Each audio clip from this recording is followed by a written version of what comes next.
Before we dive in, I want to give huge shout outs to community partners Epilepsy Foundation of America, the Danny Did Foundation, and Epilepsy Alliance America. And big thanks to sponsors Neurologist and SK Life Science. Thank you for believing in this podcast and to help keep it going. All right, y'all, pull up a seat. This is going to be good. Okay, guys, I am here with Dr. Christopher Allen, who is also known as Sleep Dr. Chris. And if you're like, what does that mean? That basically means that he's a neurologist who knows everything about sleep. Chris, thank you so much for being here. I really appreciate it. Thank you for having me here. Definitely a pleasure. I came across your amazing Instagram account, which everyone needs to go follow right now. Can you remind me the handle? I forgot to write it down. So I try to keep it as simple as possible. It's at Sleep Dr. Chris. So Sleep Dr. Chris. You put that in any social media, you'll find me. And you should, because that's I came across one of your reels and I was like, you just have so many great insights about sleep. And as you and I both know very well, sleep and disruptions or sleep whatever can often be a seizure trigger. I know it's definitely one for me. And I was like, I gotta get Sleep Dr. Chris on my show and we got to talk about these things. But before we get into all of that, I also came across something and it was on, I don't know, somewhere on your socials or your website that says you want to stop glorifying the hustle culture. And I love that. And I want to know why, from, your personal standpoint, neurology standpoint, why, I don't know, it's almost like a call to action of kind of like stepping back from if you work really hard all the time, things will be good.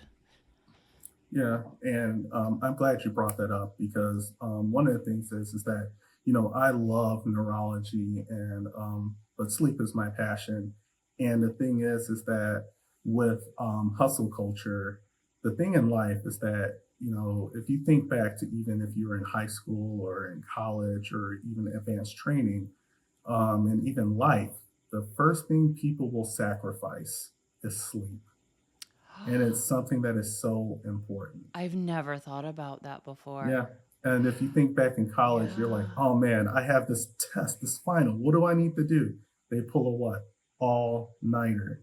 And there's studies to show that, like, if you get quality sleep, your brain is getting rest, you are consolidating your memories better, and you actually perform better when quality sleep is happening in comparison trying to cram all this information in until when the tests start. And the hard part is because I've been guilty of that when I was in Oh college. yeah. And Oh my then, God. I did the same thing. I was like, this is what you have to do. Or if an essay was due, I'd stay up all yeah. night just making sure it was perfect. And the thing is that I also didn't have epilepsy in college, so I could do shit like that. and the funny thing is that with hustle culture, we live in a world where people are saying that if you are sleeping, then you're not grinding. And it goes back to not getting Totally. that quality sleep. And if anything, you're digging yourself an early grave because when you're going to sleep in your brain, it's your brain recharge, it's your brain detox. There are literally toxins in your brain that are being cleaned when you are sleeping. And you need that certain amount of time for it to happen. I always tell people it's kind of like when you're washing dishes and it takes a record amount of time to wash those dishes. So say if you had 7 hours, 7 to 9 hours, where if you that's the time it's going to take you to do that, but you cut it down to 5 or cut it down to like 6 or 4.5. You didn't have enough time for those dishes. So what happens? You have those dirty dishes that are left over. And in your brain, this is me put my nerd cap hat on. It's like Love it. the glymphocytic system where you get rid of those toxins and you need that time. And if you don't get it, it's lingering around. And the more it lingers around, there's those toxins that can actually lead to Alzheimer's, lead to dementia later in life. And so people talk about hustle culture, but I challenge people to tell you, like, if you think that you need to shorten your sleep to get ahead, the best competition that's actually winning is getting their good sleep. And if you hear about the most successful people, the billionaires that are out there, the people that are in sports winning championships, one of the things they talk about and one of those pillars is getting good sleep. Wow. Oh my God. This is just, I feel like this is something that, especially because I do come from a viewpoint of not having epilepsy for 32 years and then having epilepsy. So, like I said, like I could pull an all nighter. Now it's like not even an option, but it's also like kind of a bummer when I'm going to bed at 8:30, because for me, it's seizure prevention. And I've never looked at it from the standpoint of that it's getting toxins out, that it's actually doing other things than helping someone with epilepsy. And I just think, and we can get into the napping too, but like I know for me, like sometimes I do just have to take a nap, like, and when you have to and when you want to, those are two very different feelings. No, And so definitely. this is like such great, I feel like, validation for like taking a nap, because Yeah. it's like you're cleaning your brain, you're doing the dishes for your brain. Yeah. And the cool thing is that and that's just one aspect of what happens when you're actually sleeping.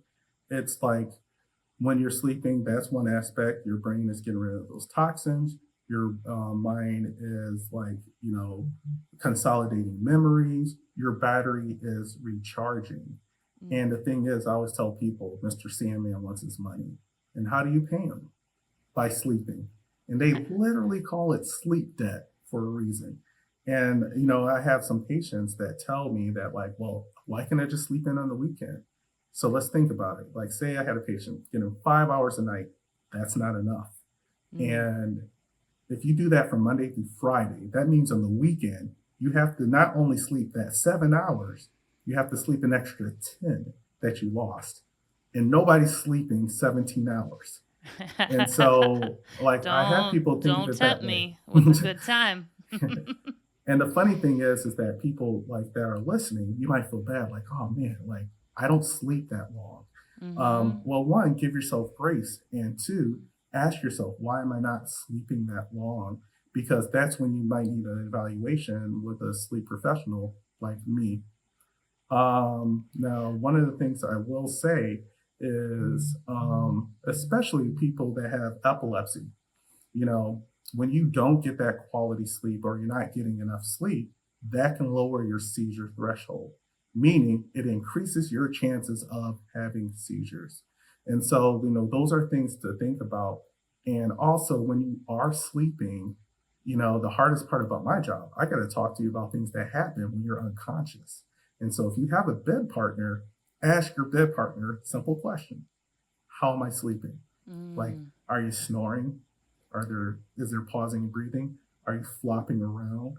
Are you doing things that they think are weird? Because Mhm. knowledge is power, and that's great information for a sleep professional like me. Yeah, totally. And especially, with epilepsy and the risk of SUDEP, I feel like Yeah. any person who has a bed partner, is generally pretty on it if, trying to look for anything weird happening in our sleep. So we've got that going for us, which is Oh, nice. yeah, um, so you had mentioned that talking about sleep is your passion, or sleep is your passion. Can it you is. can you tell us why? Well, this is going to sound like a cheesy commercial, but I love it.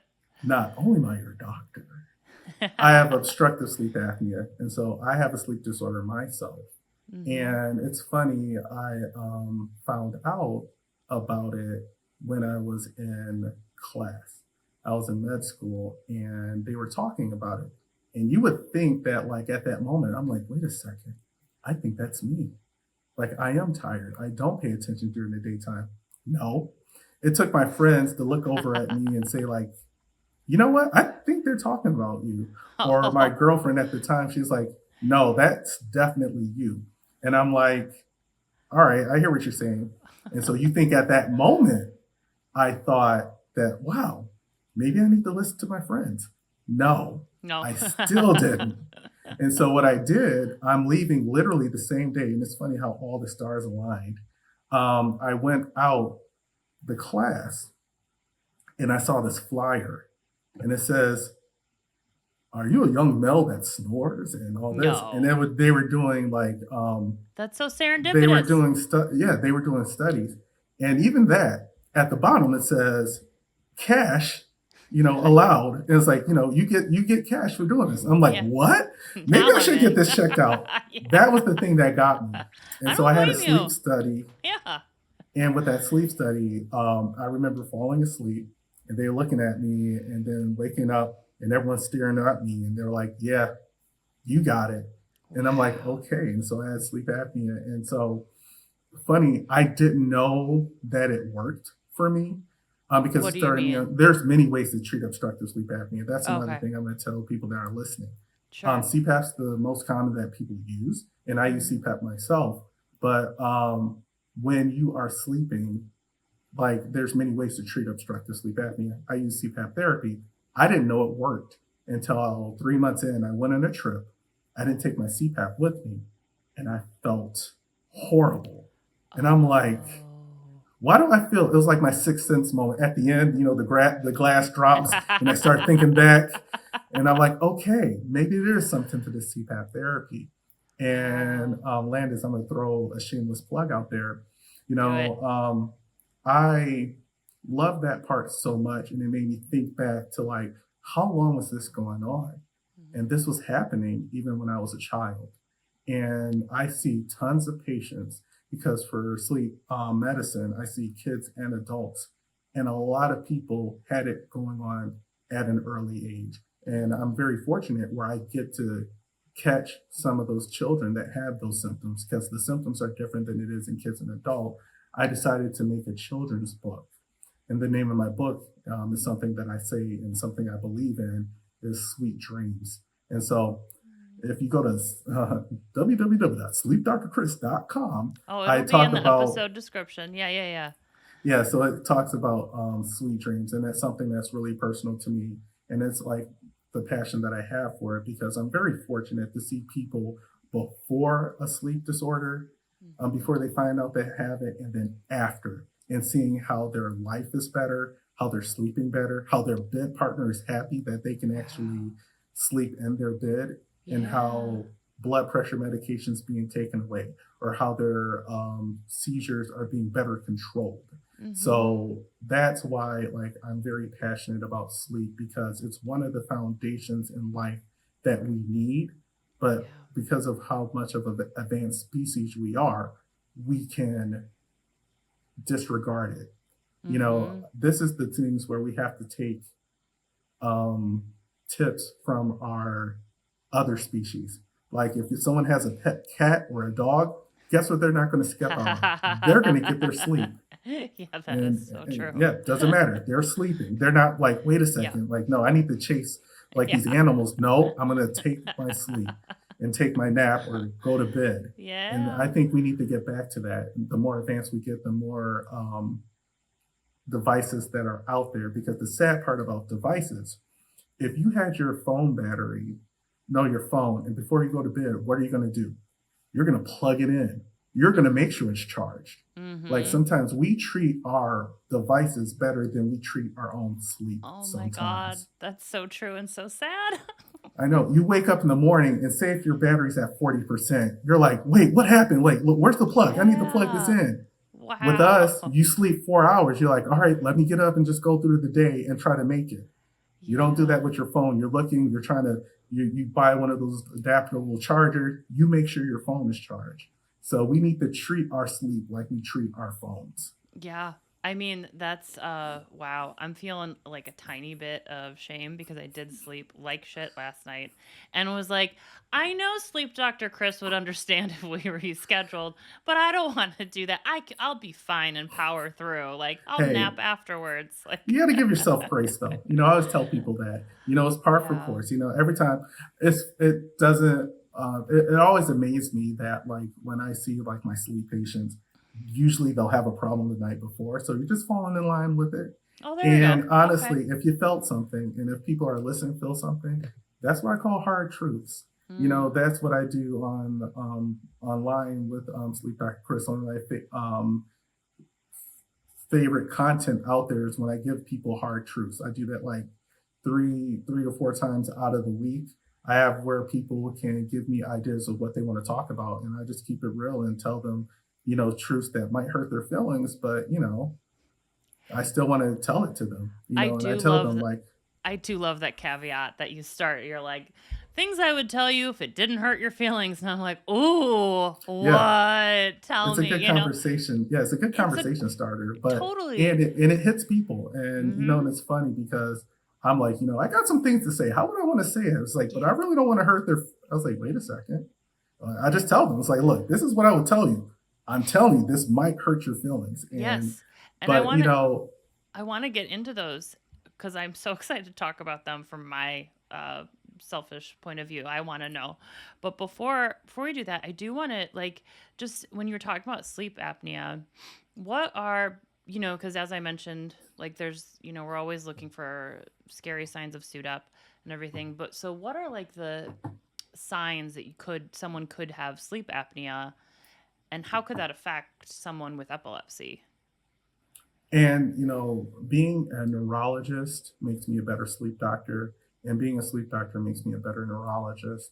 And I one of the love that. biggest things that I always tell people, especially if they have epilepsy, is that you want to make sure you get your quality sleep, because if you have a sleep disorder like obstructive sleep apnea, that can chop up your sleep, not leading to sleep quality, which can increase your chances of having seizures.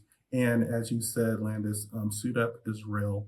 And you want to make sure that, not only that you're taking your medications and making sure you're taking them consistently, or talking to your provider if there's something wrong with your anti seizure medication, you Mhm. want to make sure that you're getting quality sleep as well.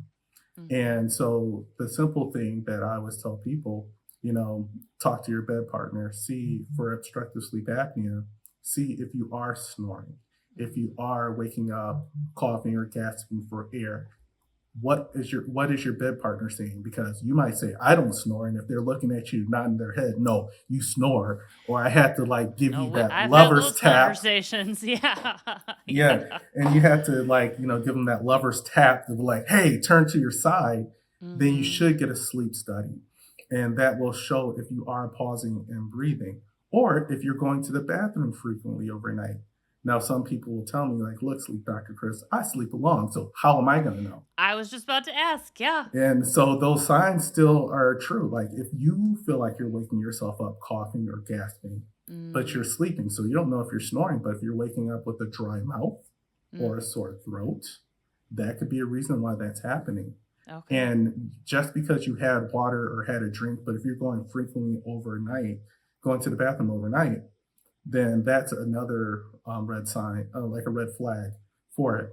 Also, if you wake up in the morning and you have that recommended amount of sleep, and for adults, that's anywhere from 7 to 9 hours. If you're waking up and you still feel tired or not refreshed, that starts the question where you should at least go to a sleep professional so they can evaluate you to make sure that you don't have a sleep disorder like obstructive sleep apnea, because there's different sleep disorders out there. So it might not be obstructive sleep apnea, but it might be something that's called periodic limb movements of sleep, where you move your legs a lot during your sleep and you don't know that it's happening, but Mm. that can disrupt your sleep as well. And so there's other disorders, sleep disorders out there that could be happening.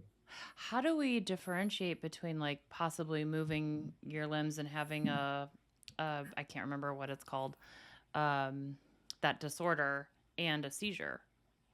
And so, because the cool thing about that is that, well, one, I'm very fortunate to be a neurologist and a sleep doctor. But even if that sleep doctor is not a neurologist, there's still certain ways of how it can happen, because you can just be jerking your legs and that happens in a certain way. But with seizures, one thing I like about seizures, like and don't like about it, it will do the same thing the same way.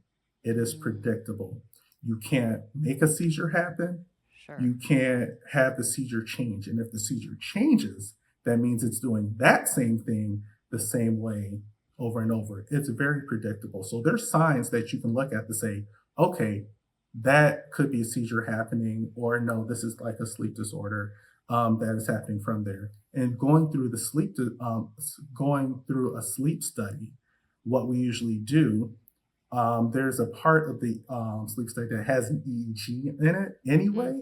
And so it's very limited. It's not like your EEGs when you're trying to look for seizures, but it's Not limited like our enough. fancy ones that we Yeah, get to so like do. we use Yeah. 18 of them for an Only EEG, 18. Oh, 18 to 21. okay. For I'm just sleep teasing. lab, I'm you like, we use use five. 27. No, I don't know.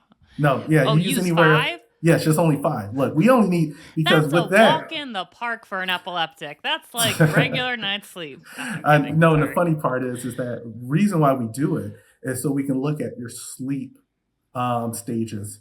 And so Sure. you have different stages of sleep. Everyone knows REM sleep or stage R, that's what it's called, but you have two other, which they don't get much love. Like you have your N1, N2, N3, and then your stage R sleep, which everyone knows as REM sleep. Mm-hmm. Why don't the other ones get much love? I don't know because I guess because We're REM not sleep dreaming. or stage R, dreaming. Everyone's like, Yeah. "Ooh, that's a dream." So Yeah.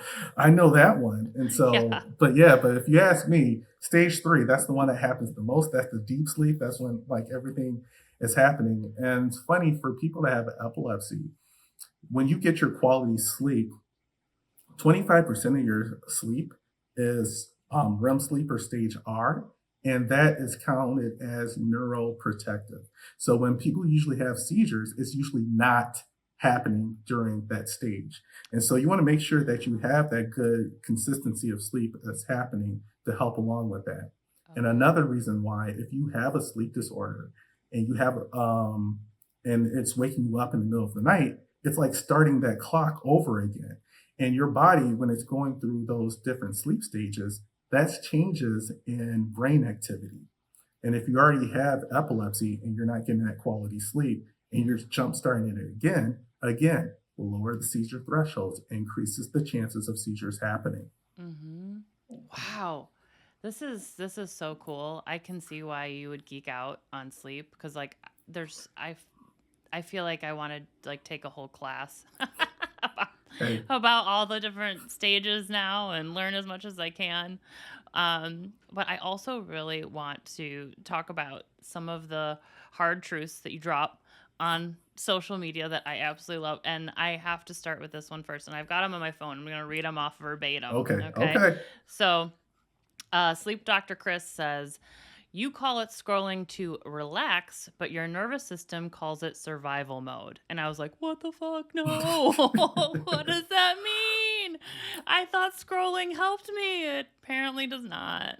No, well, the thing is that your body will do anything to try to make sure that you're feeling safe. And so if there's a lot of Mm, things that's happening, your body's going to go to something that it considers comfort, but it's not. Because you mm. think about the screen that is looking at that light that hits the back of your eyeball that goes into your melatonin and messes with that. Oh, It okay. also puts you in bed where you're not, and your brain is thinking, "Oh, I'm in bed, so that means I don't have to sleep." So looking at your phone is kind of like taking a shot of espresso right before you go to sleep, and nobody wants to do that before they Oh, go to bed. no. And the thing is that it's funny when I decided to make that one. I'm like, I know this is going to hit a lot of people because Yeah. I'm pretty sure they're in their bed right now looking at this, getting called out. But I'm like, we got to do this. And Yeah. the funny part about it, I always tell patients this. The bedroom is only for three things, and they all start with the letter S.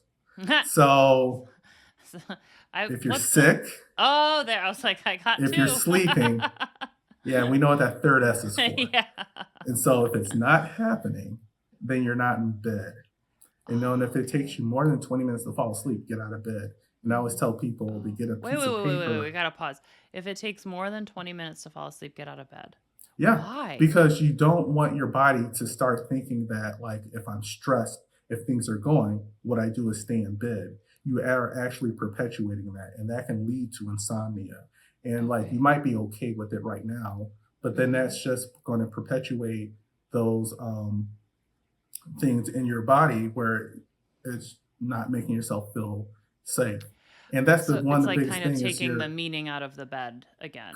correct. Okay. And Okay. so even So if you what had should a you chair do? or a bean bag and just sit next to it. And so one of the things, you don't go on your phone, I'm Um, getting a beanbag, baby. yeah, hey, I there's finally have a reason. Yay. hey, there's a lot of things on Instagram Reels that you can put on your bed that looks comfortable. And I was joking, you can take that same little wedge and do whatever you want with it, maybe the other S's, and then and then you can take that and put it right next to your bed, and you can just sit and relax on that. And if Hmm. your mind is racing, we have all these thoughts that are going, Yeah. get a piece of paper and just write down what you're thinking. You can journal, which is fine, but you can just write down words like tired, stressed, Oh, husband, I love whatever it this. is, fold it up, put it under your pillow, put it in your nightstand. That's telling your body, like, look, we're thinking about all of this, but we're saving it for another day. Oh, okay. So many things there. Because one, you said take out a piece of paper. You didn't say take out your phone and like write a Exactly. note to yourself, No, which I no. do all the time because I feel like all my creative thoughts come to me as soon as my head hits the pillow, and so I'm And just the, texting myself all these ideas, no, and and there's that's other bad. devices that you can use that has no type of light where you can just write it down.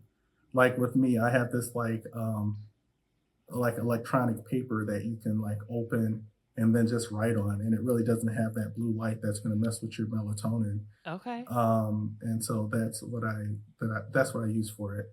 And so that's yeah, so awesome. if you're doom scrolling, thinking about it, Who does your that right brain. now? I know, I know. There's nothing in the news that would make you want to like doom scroll and look at it. Mm-mm. Not one bit. So yeah, that's what you do because then it's like, and it's your biology. You go to bed, you have to tell your body it's safe to go to bed now. But looking at that phone, it's increasing that cortisol and it's increasing the Oh. stress levels. So even though you think it's calm, you're just trying to find like this survival mode to Mm-hmm. make sure that like you're just in bed, like trying to survive until you Sure. just pass out and fall asleep. But you want to, it's kind of like landing a plane. Like if a plane is landing, you ease your way in. You just don't drop to sleep. And if you're dropping, that means there's a problem. What? Oh God, what does that mean? Well, that does happen after if I have taken some type of CBD THC gummy or CBD THC. I notice because I use an Aura ring, Uh-huh. and like it's like I drop into deep sleep immediately um Yeah, and the hard part after that. about that with like CBD and THC, hey, I'm in an open state. You use it and you use it recreationally, but what it does, the same thing that alcohol does, it can make you go to sleep, but it can chop up your sleep as well. So when they say drink or partake responsibly, Mm-hmm. then make sure to do so because that can also play a role too Yeah. as well. Well, that explains why I slept poorly last night. So we solved Okay, that riddle. there we go. Okay. I have another hard truth that Okay. Sleep Dr. Chris put out on Instagram, and I would like to address it. Um, the reason you wake up tired isn't your mattress, it's your mindset, meals, and midnight cortisol spikes. Now, this like scared the shit out of me because I'm like, because that's a lot. Your mindset, your meals, and why is my cortisol spiking at midnight? So the thing is that usually what happens, like your mindset, and it goes back to what I said about those three S's. That's what the bid needs to be used for. So we're Got it. using it to Okay. worry or doing stuff outside of bed because some people will tell me and message me, well, sleep Dr. Chris, like I do my best work in bed. And I'm like, unless your work deals with one of those three S's, you're not supposed to be in bed. Yeah. And one of the things is that as far as with meals, and I tell people, and before I Sorry, even I'm go just for getting the joke about your those work three, dealing with one of those three hey, S's. I'm just saying, like it leads hand in hand. Yeah, So no judgment. no Mm-hmm. judgment here. Yeah. Um, and I tell people, like, look, I know I say all these things. So if you're sleeping fine, you're like, look, doc, I'm sleeping fine. I don't have this problem. Then I'm like, well, then just know that it could lead to a problem. But I'm not saying that you need to change it. Just know that it can lead to a problem. Mm. And so, but going back to like your meals, usually your body needs time for your meals to digest. And so if you're eating less than 2 hours before bedtime, that can lead to a problem. And I Oh, know people work or get off of work or have life where they might have to eat less than 2 hours before bedtime. So if you do, then you want to have bigger meals earlier and have a lighter meal towards your bedtime. okay. That makes And sense. yeah, and then at I the mean, end of I the eat day, at like 4:30. I'm definitely early bird special gal. So like that's why I'm like, I don't have to worry about that. Like yeah, and one of the things, as far as with the cortisol, you know, there's rhythms in your body. Everyone knows about the circadian rhythm, but even cortisol has it. And sometimes, like, in the middle of the night, sometimes there might be a small cortisol peak that can happen while you're asleep as well. And so, mhm. if your body's already stressed and it naturally will have that, that can make it even worse. And so that's where it is. So it's not that you see all these commercials, and trust me, I'm a guy that likes to have a good mattress and feel all nice and comfortable, but there's other reasons why that happens. Sure. Totally. I mean, this is so huge and I feel like really sets the tone for like cuz I know, there's a lot of advice out there on like creating a good sleep routine, but now I feel like we're getting the why, which is really the motivation to create a good sleep routine. Um I do have a question though when it comes to because you did say, we've got the three S's and could the sick also apply to like being postictal, post seizure?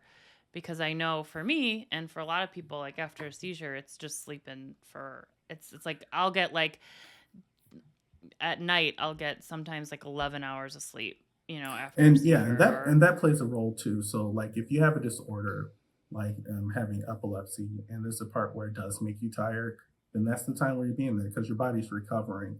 And I know that you've had tons of neurologists on your podcast, and how I see when someone has a seizure is like, imagine your computer, and your computer has its hardware, and if it gets overheated, because like say you have all these neural inputs that are happening and they're getting so activated, and it gets really hot, what happens to, and this is me showing my age, but what happens to that laptop when it gets too hot? it stops working It shuts down. and shuts down. Yeah, I was like, I knew the And answer. then so Yeah. that's what happens like when you're post-ictal, Yeah. it's rebooting the system. And so when it reboots, it shuts down and it Oh, starts back up. And so that's why you're tired and all that. And your brain is trying to get back to that normal um alertness that you are like you have. yeah. You have great analogies. Like I just appreciate that. phenomenal. Well, and for I don't know, for me anyway, it again going back to it helps us understand the why. And when you do an analogy, it also helps you kind of just apply it. So I really Most appreciate definitely. that. Yeah, I always tell my patients, like, look, I want to tell you to do something. I'm going to have to give you the why. And I feel very Yeah. fortunate where I feel like I can talk to people in a way where they can, like, at least understand it. Because I remember, being that patient or being in training where, they might hear from the doctor and they have that deer in headlight looks like, uh-huh, all right, yeah, I understand what you said. And I was like, all right, let me come back and let's come back and talk about it. It's like, now, what did Yeah. I say? What does that mean? Oh No, it wow. means this. And so, because knowledge is power. And so you have to understand why you're doing things, not just to do it.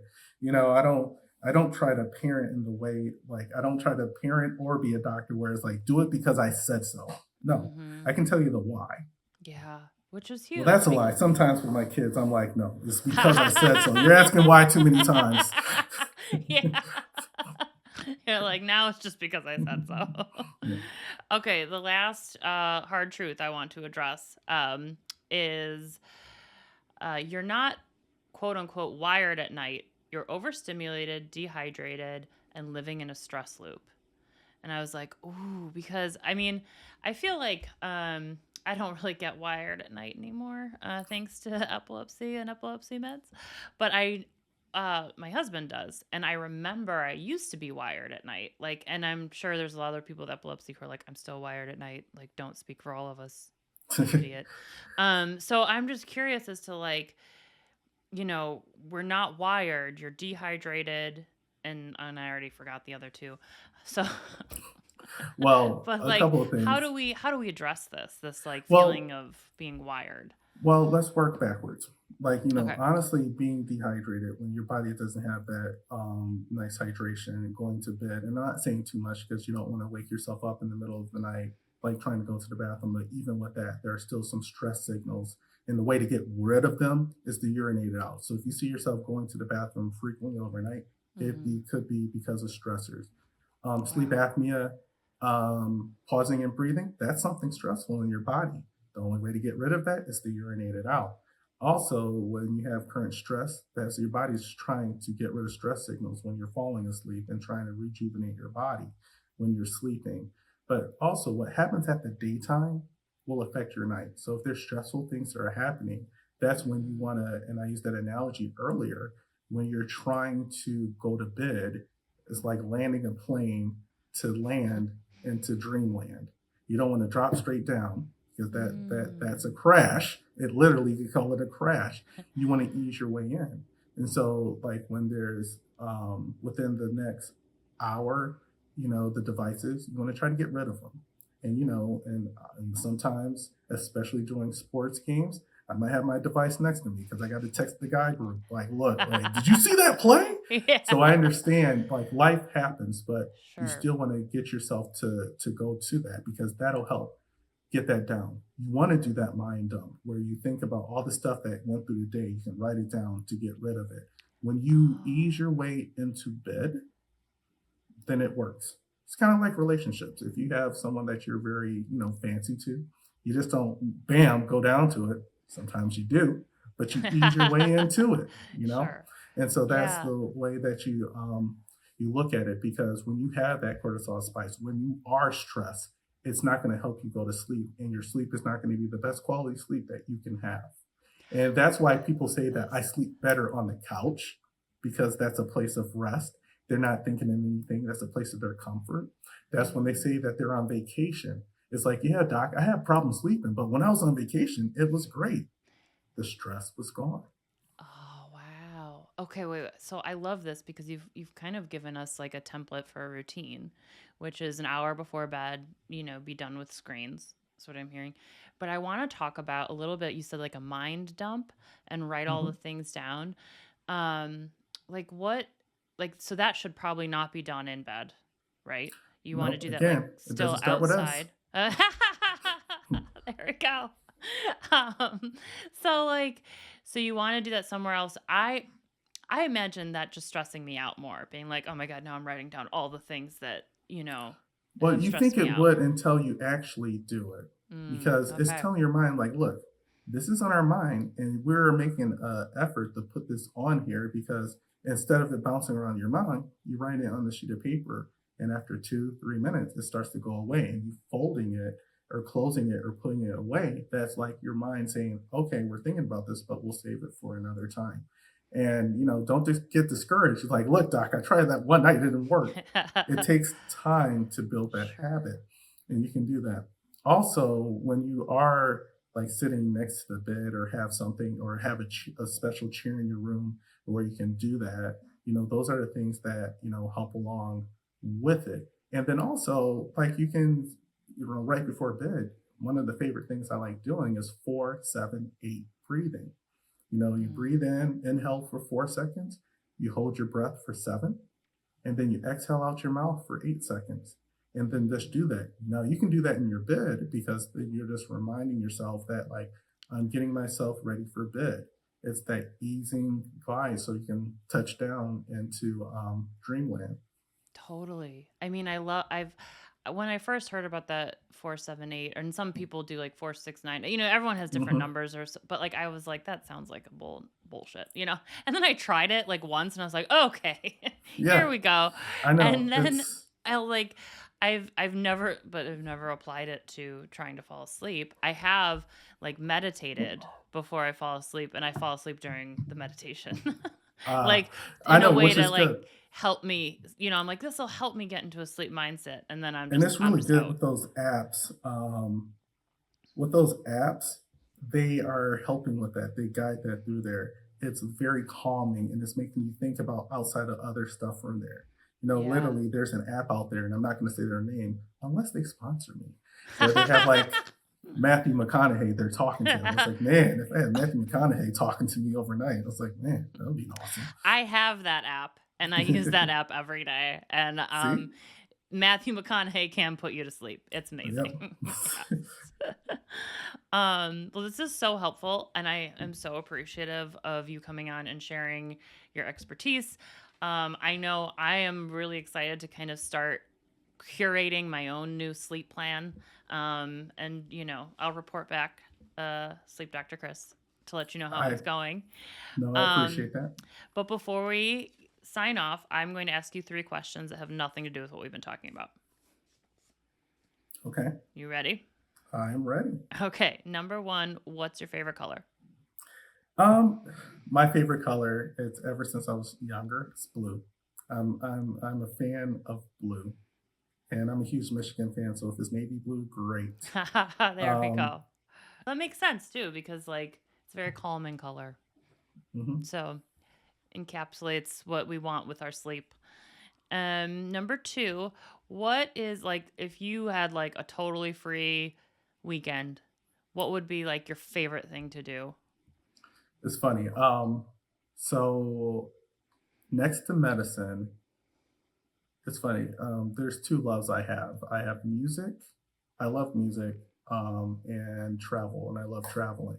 So if I can go anywhere to hear live music or even play music through for myself, because I always tell people like my talents are through my fingers, because I'm a doctor, so I use my hands for healing, but I also play Yeah. instruments as well. Oh, cool. And yeah, so I played the piano.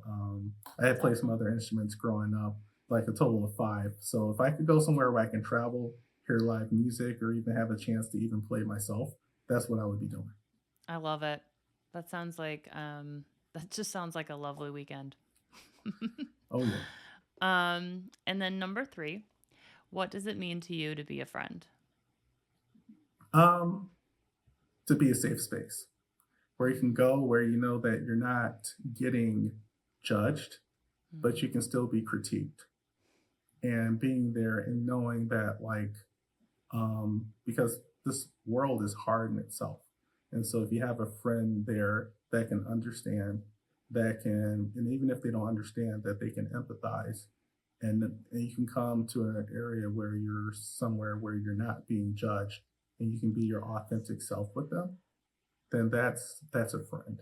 mhm. And I'm very fortunate that yeah, special shout out. I have this I have some good friends in my life, and one of the biggest things that we always say to each other, and especially my guy group of friends, that iron sharpens iron, and we can be men around each other and be Mm. vulnerable, and if something's going not right, yeah, we can tell each other that and uplift each other, and also at Oh. the same time send like a funny meme about something or Right. Well, Chris, thank you so much for taking the time to chat with me. I know this has helped me a lot, and it's going to help a lot of people out there because, as epilepsy and sleep have a very interesting relationship, and I think we're always just trying to do our best, and you've really, I think, helped elevate anyone's game who's been listening. So thank you. Well, I mean, I appreciate that. And I just feel very honored to be here. And you nailed it on the dot because epilepsy and sleep, guess where they both happen? In the brain. So, Yeah. Yeah, that darn brain. Okay, thanks again. no problem.